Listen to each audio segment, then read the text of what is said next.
Wine for me has always been more than just a drink. It's about culture, it's about civilization, it's about coming together and sharing people and their lands and their stories. And this is why I was so happy when I came across a recent letter written by l'Académie Internationale du Vin.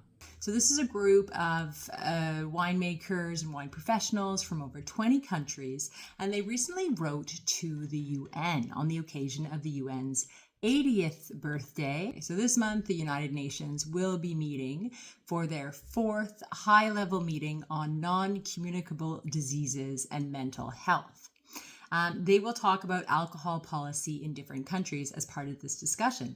And the Academy wrote to them asking them not to limit discussions on wine or reduce wine to simply a question of risk and health. They want to make sure that its other important attributes are remembered and taken into account. And they wrote some really beautiful words that some of them I'd really like to share because the letter really touched me. Wine embodies 8 millennia of human history. It is a catalyst for conviviality, joy, and sharing, a connection to the land and its landscapes, a universal language linking people from Georgia to ancient Greece, from Oregon to Tuscany, from France to New Zealand.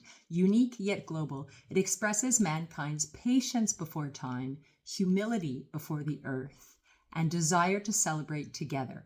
Offering a glass of wine is a gesture that expresses peace, friendship, brother or sisterhood, and the joy of being together.